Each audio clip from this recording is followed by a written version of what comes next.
Excel is a part of Microsoft Office. ठीक है, MS Office का एक पार्ट होता है जिसमें से आपने Microsoft Office वर्ड भी पढ़ा था पहले. ठीक है, it is an electronic spreadsheet with the numerical rows and alphabets columns. रो और कॉलम्स होती है. जैसे यहाँ पे एक छोटी सी टेबल बना रखी है, इसमें क्या है, रो भी है और कॉलम्स भी. तो रो जो होती है आपकी वो कैसी होगी आपकी, न्यूमेरिक. जैसे यहाँ पे मैंने नंबर डाल रखा है 1 2 3. रो और कॉलम में कंफ्यूजन तो नहीं होती. रो क्या होती है हमारी, हॉरिजॉन्टल. ठीक है, और कॉलम कैसे होते हैं, वर्टिकल. तो कॉलम्स हमारे अल्फाबेट्स. तो क्या हो गया, with numerical rows and alphabets columns. Used हो रहा है sort data, filter data and different calculations. It is consist of 1,48,576. ये हमारी क्या होती है, रो होती है. and 16,384 ये हमारे क्या हो गए, columns. Our row and column together make a cell. दोनों मिलकर क्या बनाते हैं, सेल. तो एक्सेल क्या है, माइक्रोसॉफ्ट ऑफिस का पार्ट होता है. ठीक है, जिसमें आप अपने डेटा को शॉर्ट कर सकते हो, फिल्टर कर सकते हो और डिफरेंट कैलकुलेशन कर सकते हो. उसमें आपको रो मिल रही है और वो रो कितनी होती है, 10,48,576 एंड 16,384 कॉलम्स होती है. Row and column together make a cell. अब यहाँ पे देखो जो टेबल बनाई है, आपको पता चल गया कि रो तो हमारे न्यूमेरिकल है एंड जो कॉलम होते हैं वो क्या है, हमारे अल्फाबेट्स हैं. लेकिन दोनों से मिलके जो बना होता है वो हमारा क्या होता है, सेल होता है. क्या है वो, सेल है. जैसे यहाँ पे कितने बॉक्सेस दिखाई दे रहे हैं हमें, 6 बॉक्सेस है.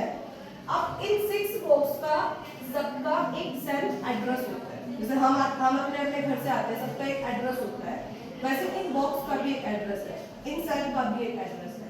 तो वो एड्रेस क्या होता है, जैसे इस सेल का एड्रेस क्या होगा, ये किस क्या होगा, B1, क्योंकि ये किस कॉलम से है, B से, और किस रो से है, 1 से.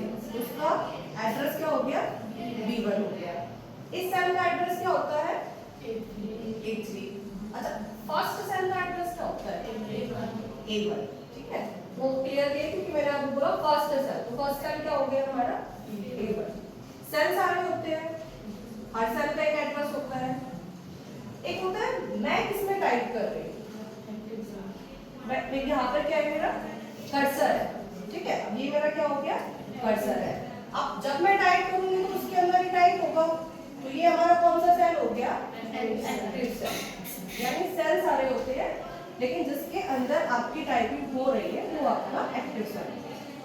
अब यहाँ देखिए, मैंने एक्सेल को ओपन कर रखा है. सबको एक्सेल ओपन करना आता है क्योंकि आपने वर्ड पढ़ा हुआ है पहले. तो जब हम वर्ड को ओपन करते हैं तो हम क्या करते हैं, एक डॉक्यूमेंट को ओपन करते हैं. और जब वर्ड ओपन किया जाता है तो हमें एक ब्लैंक पेज मिलता है ब्लैंक पेज. जब एक्सेल ओपन किया है तो यहाँ पर आपको क्या दिखाई दे रही है, शीट्स है. जैसे यहाँ पर एक टेबल बनी है बोर्ड पे, वैसे ही यहाँ पर क्या है, शीट्स है. यानी वर्ड तो हमें एक ब्लैंक पेज देता है, एक्सेल क्या देता है, शीट. अब सबसे पहली चीज आप टॉप रो पे देखो क्या लिखा हुआ है, यहाँ पर बुक 1 और माइक्रोसॉफ्ट एक्सेल. बुक 1 वर्ड में क्या लिखा हुआ आता था, डॉक्यूमेंट. ठीक है, एक्सेल में जब ओपन करेंगे तो क्या लिखा हुआ रहा है, बुक 1. तो ये एक बुक है और उस बुक के अंदर हमें क्या मिलती है, शीट्स मिलती है. जैसे वर्ड में वर्ड ओपन किया, पेज मिल रहा है, डॉक्यूमेंट है, उस डॉक्यूमेंट में क्या मिलते हैं, पेज मिलते हैं. ऐसे ही ये आपकी बुक है और इस बुक में हमारी क्या होगी, ये सारी शीट्स होती है. आप अपने कंप्यूटर पर अगर एक्सेल को ओपन करोगे तो ऐसा कुछ फिक्स नहीं होगा कि आपको कितनी शीट्स मिलेगी। जैसे यहाँ पर कितनी शीट्स दिखाई दे रही है, 7। हो सकता है आप अपने कंप्यूटर को ओपन करो तो आपको एक ही शीट मिले, आपको 10 भी मिल सकती है, आपको 200 शीट्स भी मिल सकती है। तो ये क्या चीजें ऑप्शंस होती है, मतलब कैसे आप कर सकते हो। लास्ट जो आपका नंबर होगा यहाँ पे शीट्स का वो 255 तक हो सकता है, ठीक है। कितना होगा वो 255 तक। ऐसे क्यों होता है, हम वो सेटिंग्स करके रखते हैं कि जब भी मैं एक्सेल को ओपन करूं तो मुझे बाय डिफॉल्ट इतनी शीट्स मिलनी चाहिए। तो इसमें वो ऑप्शंस कितने हैं, कितनी शीट्स के हैं, 7 शीट्स के। तो यहाँ पर अभी हमें 7 शीट्स मिल रही है। तो ये तो हो गया हमारा शीट, और ये जो पूरा सेटअप है ये हमारा वर्कबुक हो गया।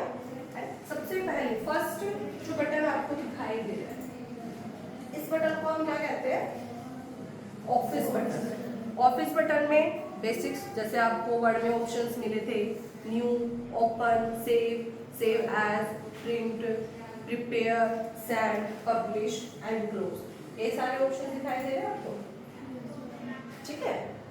नेक्स्ट आते हैं आपका टैब। आप देखो क्या लिखा हुआ है यहाँ पर, home, insert, page layout, formula, data, review, view end developer, ये सारी हमारी क्या होती है, टैब होती है।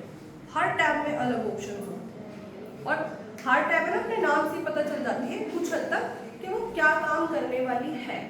जैसे होम टैब है, अभी आपको नीचे ये जितने भी ऑप्शन दिखाई दे रहे हैं ना, ये सारे ऑप्शन कौन सी टैब के हैं, होम टैब के हैं।